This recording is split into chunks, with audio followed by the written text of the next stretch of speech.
Hello and welcome back to the best of Rslash. Today we're taking a look at Rslash entitled Parents, where OP witnesses a Karen get tasered. This next story has been posted by Konotron. Backstory: this happened in 2015 and still makes me wonder how dumb people are. I was on holiday with my mom and dad in Spain for a week. To make sure our house stayed well maintained, we would give 2 to 3 copies of our house key to our neighbors and told them to make sure nothing is taken. One of them was Karen, who was the only person in her family who was entitled. The story. So my family was back from our holiday, and by the time we got back, we were so tired we left the luggage in the hall and went straight to our rooms to sleep. It was about 3 hours later when we heard something like glass break in our living room. If you have read my other stories, then you would know I play airsoft, so I had a pistol with me. I took it loaded with airsoft bullets and went downstairs with my dad, who was looking for his airsoft rifle, but it wasn't in its case, so he went downstairs with me.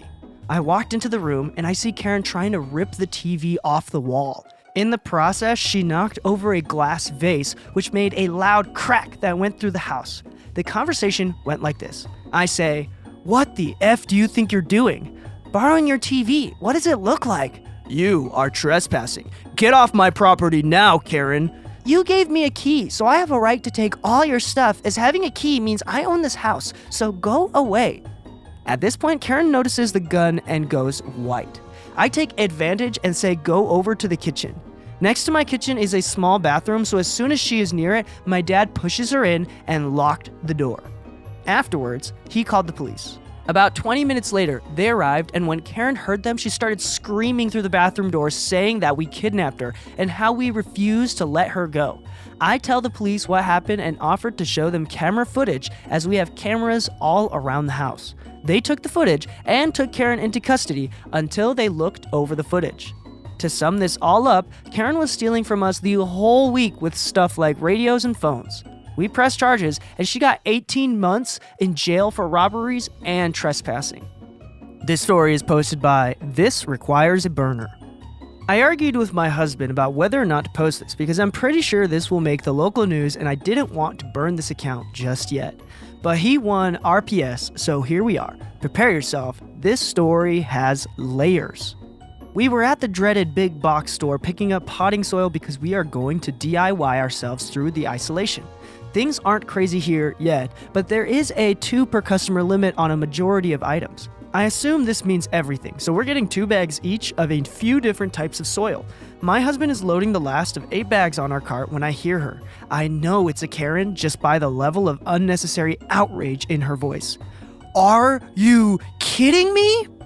Not a lot of people out here in the garden center, but we all look at her. I was almost disappointed to see she didn't come with the requisite haircut.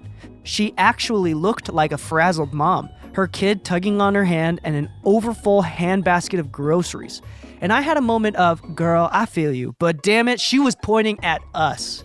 "You can't buy that many. You are hoarding." Yeah, we can. We're getting 2 each. "Oh, you don't fool me. I know what you're doing."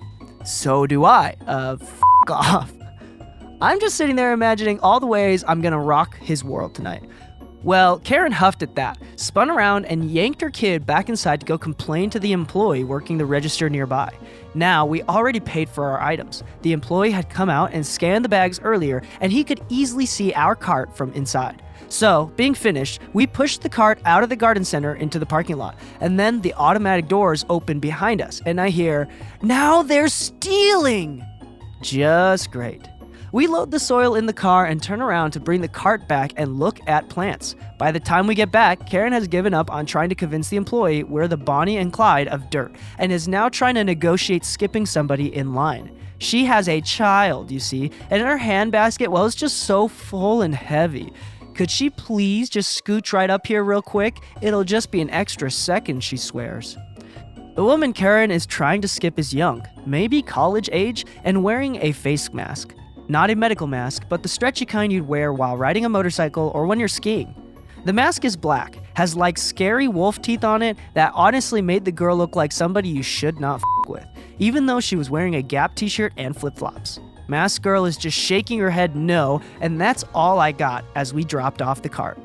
I browse, pick up a couple plants, and we head inside to wait in line. Now it's showtime.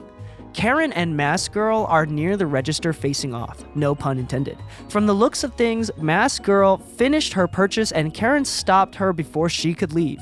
I don't know if she grabbed her or anything, but Karen was still holding her full hand basket, so she hadn't checked out yet. Well, she hadn't paid for groceries yet because clearly this woman had checked out. Karen says, "But you don't even need it now. You're leaving. My son could get sick because you won't give it to him, and he needs it." Mask Girl says, "Hell no, you can't leave it. Back off, lady." "But my son really likes it, and it's obviously made for boys anyway. Why would you even want to wear something so scary?" "Because I like it, and it has my germs on it. Why would you put a stranger's mask on your kid?" Why are you being so rude? You wouldn't let us go through the checkout first, and now you're making my son very upset." "Your problem, not mine." And then Mask Girl turns to leave while Karen manifests the biggest balls ever and grabs Mask Girl by the back of her mask. Let me make a side note here. When all of this is going down, we're all just standing in line and watching. The register is still going boop, boop, boop as the employee scans items. But otherwise, we are all just inside this hypnotic bubble. But when Karen reached out towards Mask Girl, it was like the bubble popped and made everything crystal clear. Not slow-mo or anything, but I absolutely felt hyper-aware, like Spider-Man. Karen reaches out. People on both sides of me inhale loudly. Karen grabs the mask and yanks. A lady on my right yells and my husband steps forward. So getting laid tonight. Mask Girl tucks her head down and she turns to Karen like a pissed off bull with a bright and shiny new target. I think Karen was going to say something like, "Don't walk away from me," or something, but all she got out was, "Don't crack." I looked around because the noise was so loud, I figured the roof was about to cave in. But out in the corner of my eye, I see Karen spasm and drop to the floor, writhing. Little Miss Mask Girl had a taser. I don't know when she pulled it out, this tiny little flashlight looking thing, but she laid Karen out with it, and not one of us moved for what felt like forever, like we were frozen. And then it was bedlam. Security guards show up, more employees show up, Mask Girl is chillin' like she's been through this before and knows what comes next. The kid is screaming that the wolf girl killed his mom, even though she's groaning and sobbing on the floor and clearly not dead, but maybe wishing she was. The people that had been in line with us were all talking at once, trying to tell the security guard what happened. We hung around just witnessing the insanity for maybe 2 minutes before Karen started choking out demands for an ambulance, the police, a lawyer, the mayor, restitutions, and reparations. My husband made eye contact with an employee and got a thumbs up when we put the plants on a shelf and pointed toward the door. We got the out of there. We drove home in silence until my husband parked the car in our driveway, and then we just burst out laughing. Neither of us have ever seen anything like that before. We live in a small beach town. People are super laid back and mellow. Karen was anything but, and I hope to never see her again. You've been listening to the best of Rslash. If you like what we're doing, please leave a thumbs up and consider subscribing because we release content like this every day, 7 days a week on both YouTube and podcast.